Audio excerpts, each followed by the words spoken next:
In your lead, suspended public protector advocate Busisiwe Mkhwebane insists that the parliamentary inquiry into her suitability to hold office cannot proceed until she has legal representation. The State Attorney's Office will not represent her after she declined their services, citing a conflict of interest.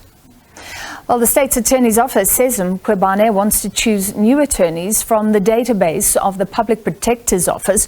Mkhwebane also wants the inquiry chairperson, Ubadile Dyanchi, to accuse himself after she alleged attempted bribery by the late ANC MP Tina Joemat-Patterson. Dyanchi and the ANC chief whip Phemi Mojadina Mkhwebane says that she has now appointed attorneys in her personal capacity, and she wants reasons why Dyanchi will not voluntarily recuse himself.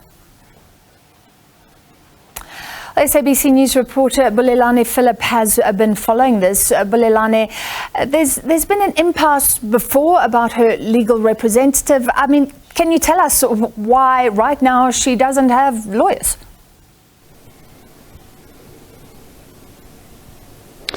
Well, good afternoon to you, Francis, and to the viewers. Of course, this matter has got some history dating back to the end of March, when the Office of the Public Protector decided not to pay the legal fees of the legal representatives of the suspended Public Protector, citing that they had insufficient funds in their kitty. And of course, ever since then up until now, there has been an ongoing debate around who must pay for these legal fees, and then eventually the Office of the Public Protector did manage to come up with an additional 4 million rand of funds that will be able to fund the legal fees of the Public Protector. But now the big question is whether who and which firm of attorneys must be able to represent the suspended Public Protector. The initial firm of attorneys that was represent her actually withdrew, saying that they are removing themselves from the process for professional reasons.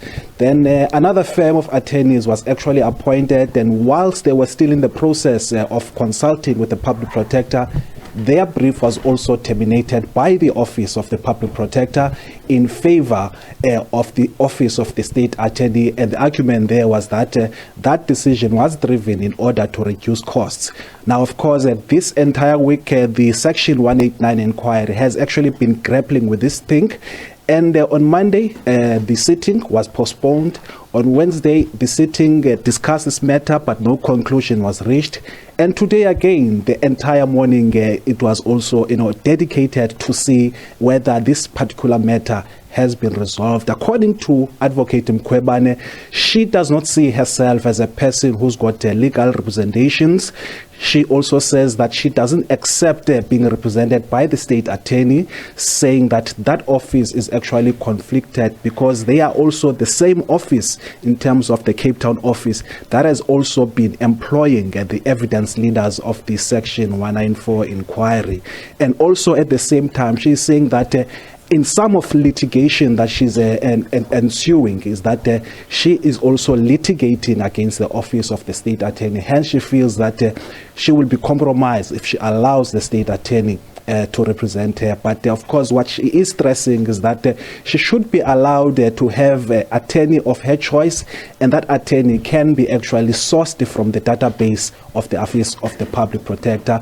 But of course, the committee has actually had to also, stop its work, even though they were supposed to resume the hearings today, but they've also had to stop the work of the hearings in order to allow the Public Protector and the Office of the Public Protector to sit around the table and be able to come and reach a finality on this particular matter, because it does in a way affect the work of the committee. Francis. All right, so again, the work essentially in limbo, I guess, and she's also pushing for the chairperson, Ubadile Dyanchi, to step down.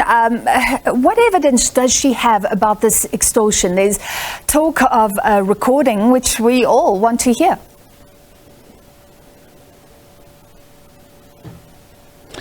Well, we were promised by the suspended Public Protector that after the hearings of today, that she will be holding a press conference where she would be disclosing or revealing to the public as well as to the media the kind of WhatsApp messages that are in her disposal, as well as the audio recordings that are in her possession, that have been also shared with the police in her complaint, as well as the ethics committee in terms of probing the 3 members of parliament who were actually involved in this, and one has since passed away. But of course, we've learned late this afternoon that that particular briefing is now scheduled for Tuesday at 12:30, where she will, Public Protector Advocate Mkhwebane will hold a press conference where she will be actually revealing all of these WhatsApp messages as well as audio recordings. I had the opportunity to speak to the chairperson of the committee, Mr. Janji, earlier on, and he says that he does not have any apprehension with this decision that has been taken by Advocate Mkhwebane of revealing whatever information that is at his disposal, saying that he won't be distracted by these malicious statements, as well as slandering his name, but he's going to be focused on the work that is at his disposal. And he says that he's actually prepared to be actually responding to any call or questioning that will be done by the proper channels, which is the police as well as the ethics committee. But for him, he's saying that as part of the committee's decision is that they want to complete the work of the committee by the end of July, and that is what his focus is going to be going forward. Francis. All right, we wait with bated breath. Thank you. That was SABC News reporter Bulelani Philip. And let's bring in legal analyst Mpumelelo Zikalala now. Mpumelelo, thank you for being with us. As always, let's start with the issue of lawyers again. Do you think this latest issue where she says the state attorneys are not unbiased in her case, there's a conflict of interest, do you think it'll be easy to resolve? It would be easy to resolve if the Office of the State Attorney will then say, us as the office are not going to represent you, Advocate Mkhwebane. It is a conflict of interest. You can't have one office of attorneys receiving and instructing different advocates on the same matter, or the different instructions when those 2 advocates are fighting with each other or in opposition. Or let me put it in this particular manner. If Advocate Mkhwebane then says, I want to go to court, then it means that it's the same state attorney's office which is going to receive and issue a notice of motion documents and other pleadings, which at the end of the day are going to end up in the same court. We'll have the applicants and the respondents being the one and the same individual. It can't be. So in order for them to be a clear separation of the powers, a clear protection, and the mandates and the brief and the instructions that meant to come from the client to the attorney, you need a different set of attorneys which are going to represent Advocate Mkhwebane. The Office of the State Attorney, it is strictly for government. Let it remain within government, and then allow Advocate Mkhwebane to have her own, that she can instruct as and when she desires to do so. Also remember, the Office of the State Attorney or the instructing attorneys are not merely bridges of transporting instructions from the client to counsel. They are also intimately involved in the strategies of the matter, intimately involved in the manner in which the matter has got to be presented in front of the particular forum or dispute resolution forum. If anything goes wrong, the only place in which the client can go and complain about is the client will then go to the LPC and say, the firm of attorneys that I was dealing with has misbehaved. In this case, where is Advocate Mkhwebane going to go to when the Office of the State Attorney is not issuing the instructions as she's directed not to do so? She's quite right in terms of saying, I can't have the Office of the State Attorney representing me. I need a new set of attorneys which is going to come from me. All right, and she suggested they come from the database that is used by the Public Protector's office.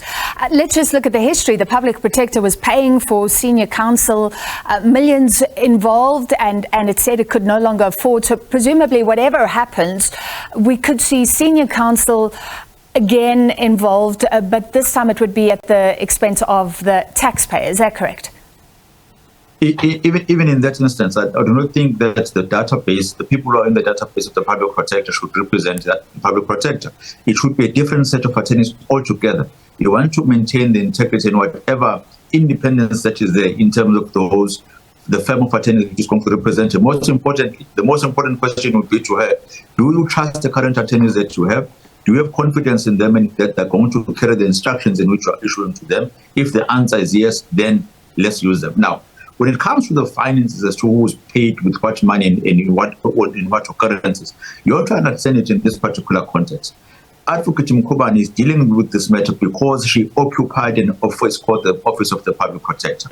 It is a government office which is purely funded by taxpayers' money. So if there are any instances in which they are now questioning her integrity and the manner in which she was executing those duties as an official of the Public Protector's office, it means the Public Protector's office is the one that should pay. If Parliament then says we want the Public Protector to come and account, then it's the Office of the Public Protector that should pay those particular fees.